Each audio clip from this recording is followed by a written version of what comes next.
사랑합니다. 바울은 골로새서 4장에 들어서면서 삶에서 성도들이 지켜야 할 것을 이야기하고 있습니다. 3장까지 골로새 교회에 침투한 이단에 대해서 말을 했던 것과 달리 어찌 보면 평범해 보이는 말씀일 수도 있습니다. 하지만 오늘 본문의 내용이야말로 우리가 가장 예민하게 반응해야 합니다. 매일의 삶에서 이것들을 적용해야 하기 때문이죠. 우리 믿는 자로서, 성도로서 우리가 이 말씀을 듣고 매일의 삶에서 도전받기 원합니다. 우리 성도는 예수 그리스도를 믿는 사람입니다. 예수님을 믿는 사람은 하나님께서 선물로 주신 믿음으로 구원받았습니다. 어떤 행위나 공로가 아닌 선물로 우리는 믿음을 받은 것입니다. 하지만 그게 끝이 아니죠. 우리는 성도로서 분명히 우리가 삶에서 지켜야 할 것들이 있습니다.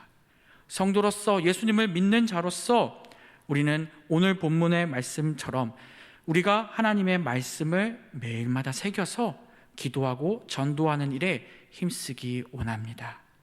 첫 번째로 우리가 지켜야 할 것은 기도입니다. 본문 2절에 기도를 이렇게 표현합니다. 기도를 계속하고 기도에 감사함으로 깨어 있으라.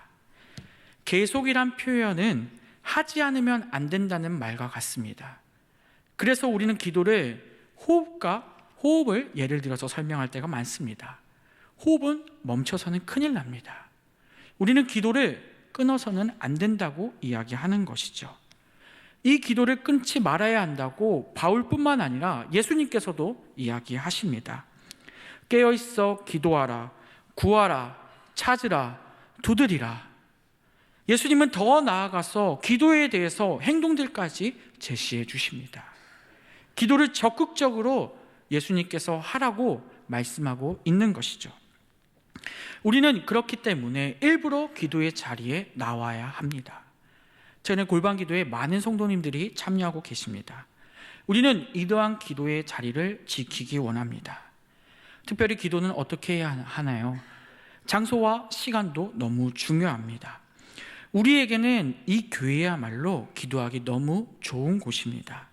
그래서 예수님은 마태복음 21장 13절에 교회를 이렇게 표현하십니다. 내 집은 기도하는 집이라고 이야기하십니다. 이곳이, 교회가 바로 기도하는 집임을 믿습니다. 이 교회가 바로 우리가 기도할 수 있는 곳입니다. 우리 성도, 믿는 사람들, 그리스도인이라면 우리는 매일 기도하는 집, 이 교회를 자주 찾아야 하고 이곳에서 간절히 기도해야 합니다. 그리고 기도는 또 어떻게 해야 하나요? 오늘 말씀에 바로 뒤에 기도는 감사함으로 하라고 있습니다. 기도할 때 무엇이 중요하나요? 감사해야 합니다. 기도할 때 원망하고 불평하고 내가 원하는 것만을 말하는 것이 아니라 기도에는 감사함이 들어가야 한다는 것이죠. 마귀는 우리가 기도하는, 감사하며 기도하는 그때도 공격할 수 있습니다. 그래서 감사하여 기도하라 한 후에 기도할 때 또 깨어있으라고 바울은 뒤에 바로 언급을 하고 있습니다. 하나님 아버지를 부르짖으며 간절히 기도하지만 우리는 시험에 들 수도 있습니다. 마귀는 우리를 계속 공격할 것입니다. 하지만 그 시험 가운데서도 우리는 깨어서 하나님 말씀을 온전히 알고 기도해야 한다는 것이죠. 바울은 왜 이렇게 골로새 교인 성도들에게 말하고 있을까요? 이미 그 골로새 교회 성도들이 이 어려움을 겪을 것을 알고 있었기 때문입니다. 우리 역시 이러한 시행착오들을 겪으며 기도하고 있습니다. 그래서 세부적으로 모든 것들을 알고 이 바울은 골로새 교회 성도들에게 당부하며 이렇게 기도하라고 말하고 있는 것이죠. 우리에게도 동일하게 적용되길 원합니다. 기도를 하기 위해 이 교회가 내 기도하는 집이 되기를 바랍니다. 또 우리는 기도할 때 감사의 기도를 하기 원합니다. 또 내가 힘들고 어려울 때, 시험이 찾아올 때 우리는 늘 깨어서 기도했으면 좋겠습니다. 바울은 왜 이렇게 강력하게 기도를 말할 수 있었을까요? 바로 바울은 하나님을 온전히 믿었기 때문입니다. 또 이 기도를 바라시는 분이 누구인지를 잘 알고 있었기 때문입니다. 바로 이 기도를 받으시는 분이 하나님이시기 때문입니다. 하나님께서 우리에게 이러한 기도를 원하고 계신 것이죠. 내가 내 자녀에게 나에게 감사하다고 말을 걸어주고 자녀가 나에게 원하는 바를 이야기한다면 우리는 어떻게 그 자녀에게 행동을 할까요? 아마 우리는 더 기뻐하고 감사의 태도를 가지며 아이에게 바른 길을 제시하기 위해 알아보고 찾으며 그 아이에게 바른 길을 제시하려고 노력할 것입니다. 주님 역시 마찬가지 마음입니다. 우리가 감사하고 깨어 있어서 하나님을 찾을 때 하나님은 기뻐하시고 그 기도를 받아주실 것입니다. 그 태도를 보실 때 하나님께서 얼마나 기뻐하시겠습니까? 우리가 잘 알고 있는 데살로니가전서 5장 16절에서 18절 말씀 같이 화면을 보며 읽겠습니다. 항상 기뻐하라, 쉬지 말고 기도하라, 범사에 감사하라. 이것이 그리스도 예수 안에서 너희를 향하신 하나님의 뜻이니라. 아멘. 이것이 우리에게 반드시 필요한, 이것이 바로 우리에게 하나님이 바라시는 기도임을 믿습니다. 우리는 하나님이 원하시는 기도를 해야 합니다. 이것이 바로 우리가 기도할 때 기도의 본질인 것이죠. 바울은 골로새 교회 성도들이 이렇게 기도하기를 원했습니다. 왜냐하면 이 기도를 하나님께서 원하셨기 때문입니다. 그리고 이 기도를 받으신 하나님은 크게 기뻐하시고 그 기도를 이루어 주실 것을 믿고 있습니다. 바울은 계속해서 또 기도하라고 말을 합니다. 이번에는 기도의 목적을 담아서 기도하라고 말하고 있습니다. 바울은 자기 자신을 우리라고 표현하면서 바울, 우리를 위해 기도해달라고 오늘 골로새 교회에게 또 요청합니다. 교회 공동체에 속한 사람이 자신들만을 위해 기도하는 것이 아니라 다른 사람을 위해 기도해야 한다는 것이죠. 바울과 그때 골로새 교회를 섬겼던 에바브라는 아주 친밀한 사이였습니다. 같이 사역했죠. 그래서 바울은 이 골로새 교회의 형편을 알고 있었고 골로새 교회 성도들 역시 이 바울의 형편을 알고 있었습니다. 잘 알고 있기에 더욱더 친밀하게 기도할 수 있었습니다. 또 바울의 상황은 어떠한가요? 지금 이 상황은 평범한 상황이 아닙니다. 감옥에 갇혀 있습니다. 목숨의 위협을 느끼고 정말 어려운 상황에서 기도받아야 할 대상이 바로 바울과 디모데였던 것이죠. 이들을 위해 기도해달라고 요청을 하고 있는 것이죠. 감옥에 갇혀서 이들은 선교 사역을 제대로 할 수 없었습니다. 그리하여 그 골로새 교회 공동체에게 우리를 위해 기도해달라고 기도하는 것이죠. 전에 섬기던 교회에 파송받았던 티르키예 선교사님 한 분이 계셨습니다. 그분은 감옥에 갇히셨어요. 1년 이상 투옥하셨습니다. 그때 이 소식을 들은 교회에서는 간절히 기도할 수밖에 없었습니다. 기도밖에 방법이 없었거든요. 정말 간절히 기도했습니다. 오히려 기도할 때 아무것도 안 이루어지는 것처럼 보이긴 했지만 그 교회가 한마음이 되어서 기도하고 또 하나님의 역사하심을 보는 놀라운 일들이 있었습니다. 우리 역시 이번에 티르키아 시리아 지진으로 인해 그분들께 돕고 또 러시아 우크라이나 전쟁으로 어려움을 받는 이들을 위해 기도하고 또 우리는 물질을 다해 후원했습니다. 기도뿐만 아니라 서로 모아서 후원금까지 보냈습니다. 그 사람들을 만난 적도 없고 알지도 못하지만 고통받는 다른 사람들을 위해 하나님의 뜻을 실천하기 위해서 우리는 마음 모아 기도하고 또 마음 모아 후원을 했습니다. 이것이 바로 하나님께서 우리에게 원하시는 그리스도인들의 모습인 것이죠. 오히려 우리는 이 기도와 모금을 통해 또 우리가 한마음 한뜻으로 그들을 섬길 수 있었습니다. 그곳의 사역과 또 그곳의 복구가 되는데 도움이 되었을 것입니다. 최근에 티르키에 계신 GMS 선교사님들께 또 연락이 왔는데요. 그곳에 계신 선교사님들이 직접 현장으로 갔습니다. 또 우리가 보내주신 그 후원금으로 그 사람들을 위로하고 또 복구하는 일에 최선을 다하고 있다고 또 연락이 들려왔습니다. 우리의 기도가, 우리의 헌신이 능력이 있음을 믿으시기 바랍니다. 다른 사람을 위해, 선교사님을 위해, 지도자들을 위해 기도하고 후원하고 또 모든 것들을 드릴 때 하나님께서 또 은혜 주심을 믿으시기 바랍니다. 사도행전 12장에 보면 성도들의 기도로 말미암아 감옥에 갇혀 있던 베드로가 죽게 되었을 때 온 교회가 하나 되어 기도할 때 베드로가 그 옥에서 탈출하는 것을 우리가 잘 알고 있습니다. 하나님이 하신 것입니다.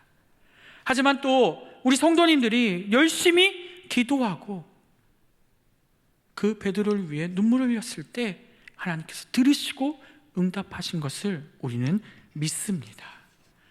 우리는 남을 위해, 다른 사람들을 위해, 또 선교사님들, 지도자들을 위해 기도하는 성도님들 되었으면 좋겠습니다. 우리에게 때로는 남을 위한 기도, 또 나라를 위한 기도들이 우리 가슴에 와닿지 않을 때도 있을 것입니다.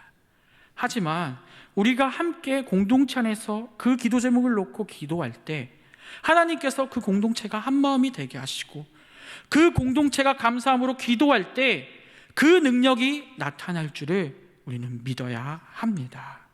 그것을 믿고 또 우리 교회가 그런 기도를 하는 우리 모두가 되기를 바랍니다. 오늘 본문의 기도에 이어서 전도에 대한 이야기가 나옵니다. 교회의 가장 중요한 사명 중에 하나이죠. 예수님은 복음을 전하기 위해서 이 땅에 오셨습니다. 그리고 복음을 전하시다가 십자가에 달려 돌아가시고 또 땅끝까지 복음을 전하라는 명령을 우리에게 주셨습니다.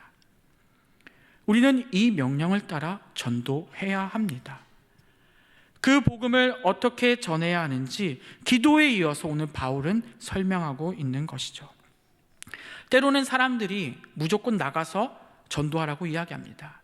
그 뒤에 하나님께서, 성령님께서 책임져 주실 거야 라고 이야기합니다. 물론 그렇게도 전도될 수 있습니다. 하지만 오늘 본문 5절에 보니까 우리가 전도할 때 생각할 것들이 많이 있습니다. 앞서 3절에 우리에게 전도의 문을 열어주시겠다고 하시고 5절에 이렇게 말씀하십니다. 외인에게 대해서는 지혜로 행하여 세월을 아끼라. 여기서 말하는 외인은 불신자입니다. 우리는 외인, 불신자에게 다가갈 때 필요한 것이 있습니다. 그것을 무엇이라고 하나요? 바로 지혜라고 이야기하고 있습니다. 지혜는 하나님의 말씀, 하나님이 우리에게 원하시는 것이죠. 외인들과 불신자들과 문제가 생기지 않게 우리는 지혜를 가지고 하나님을 전해야 한다는 것이죠. 우리는 하나님을 온전히 믿었다면 그 말씀을 하나님의 지혜 가운데 전해야 될 줄을 믿습니다.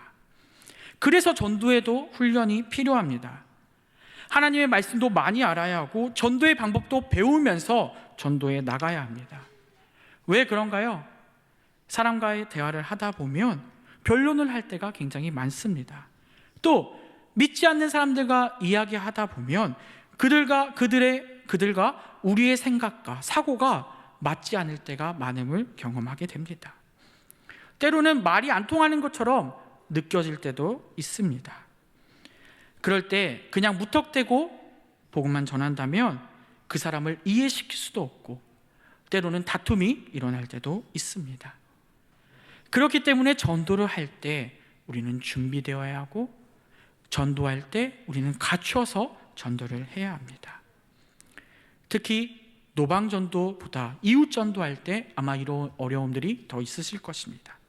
그래서 우리는 말의 지혜뿐만 아니라 삶에서의 모습 또한 지혜로 나타나야 합니다. 삶의 모습과 태도에서 그리스도의 말씀과 삶이 우리 안에서 나타나야 한다는 것이죠. 이것이 없다면 아마 이웃 전도하는 게 쉽지 않을 것입니다. 말만 가지고는 사람을 설득할 수 없는 것이죠. 제가 처음에 군대에서 하나님을 만나고 돌아왔을 때 정말 열심히 복음을 친구들에게 전했습니다. 저는 당연히 친구들이 복음을 잘 들어줄 거라고 생각했습니다. 겁이 하나도 없을 때였습니다. 부끄러움도 별로 없었기에 그냥 전했죠. 하지만 그 친구들은 알고 있었습니다. 무엇을 알고 있었냐면 저의 변화되기 전에 모습을 알고 있었습니다. 그래서 그 친구들은 복음을 듣기보다는 저의 과거의 모습을 많이 이야기하더라고요. 아차 싶었습니다. 솔직히 그때도 잘 몰랐습니다. 하지만 지금은 이제 이해합니다. 그 후에 전도 훈련을 받고 제 모습을 변화하려고 애를 썼습니다. 다시 점검하며 그 후에 친구들에게 전도했던 기억이 있습니다. 전도할 때 어렵습니다. 삶에서 내 모습을 나타내는 것이 너무나도 어렵습니다. 내가 잘 아는 사람들, 그들에게 복음을 전하는 것이야말로 정말 너무나도 어렵습니다. 그렇기 때문에 우리는 더욱더 삶에서 내 모습을 지혜롭게 갖추어야 합니다. 그러한 때 또 하나님의 놀라운 은혜가 있음을 믿으시기 바랍니다. 세월을 아끼며 전도하라고 뒤에 또 이야기합니다. 전도하는 훈련을 받고 전도할 준비가 되어 있다면 우리에게 전도할 기회가 주어졌을 때 우리는 그 전도 현장에 바로 뛰어들어야 합니다.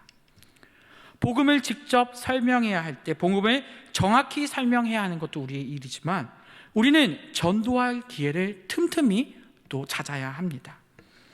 이웃에게 사랑을 베풀 수 있는 기회가 나에게 주어진다면 그 기회를 놓치지 않으시기 바랍니다. 이웃에게 감동적인 모습을 보여줄 수 있다면 그때야말로 우리가 하나님의 믿음과 사랑을 알려줄 수 있는 좋은 기회입니다. 그 기회들을 놓치지 마시고 복음을 전할 수 있는 기회들을 찾고 구하는 우리가 되었으면 좋겠습니다. 그 모습으로 하나님의 복음을 전한다면 그 사람에게 얼마나 큰 감동과 또 하나님을 믿는 놀라운 역사가 있겠습니까? 우리의 삶에서 그런 역사들이 나타났으면 좋겠습니다. 전도를 안 한 사람은 있어도 전도의 열매를 맛본 사람은 그 기쁨의 은혜를 끊을 수 없습니다. 그렇기 때문에 우리는 전도의 기회를 놓치지 말고 붙잡기 원합니다. 그리하여 한 영혼 한 영혼을 우리가 데리고 온다면 하나님께서 기뻐하시지 않겠습니까? 주님이 기뻐하시는 모습을 위해 언제나 전도하고 실천하는 우리가 되었으면 좋겠습니다. 세월을 아끼라라고 말씀하신 후에 오늘 본문 마지막에 또다시 한번 전도할 때 주의사항을 언급하십니다. 너희 말을 항상 은혜 가운데서 소금으로 맛을 냄과 같이 하라. 음식을 소금에 뿌리면 어떠죠? 맛이 나고 부패하지 않습니다. 우리가 은혜의 말을 지혜롭게 하여 사람들과 관계한다면 그 안에서 화평이 넘쳐나고 전도가 될 것입니다. 또 소금의 한 가지 속성이 있는데요, 그것은 사라진다는 것입니다. 사라지는 것은 우리의 희생이 필요하다는 것입니다. 사람들과 화평의 관계를 맺기 위해선 우리의 희생이 필요합니다. 전도할 때 지혜롭게 시기를 놓치지 않고 소금 같은 마음으로 그 행동을 보여서 우리에게 올바르게 복음을 전하는 우리가 되었으면 좋겠습니다. 소금으로 맛을 낼 때 그 앞에 필요한 것이 있는데요, 바로 은혜 가운데 행해야 합니다. 우리는 은혜 가운데 말을 하기 원합니다. 말을 은혜 높게 하는 것이 무엇일까요? 남들이 들었을 때 긍정적이고 격려가 되고 도움이 되는 말을 해야 한다는 것이죠. 우리는 은혜롭지 못한 말을 할 때가 종종 있습니다.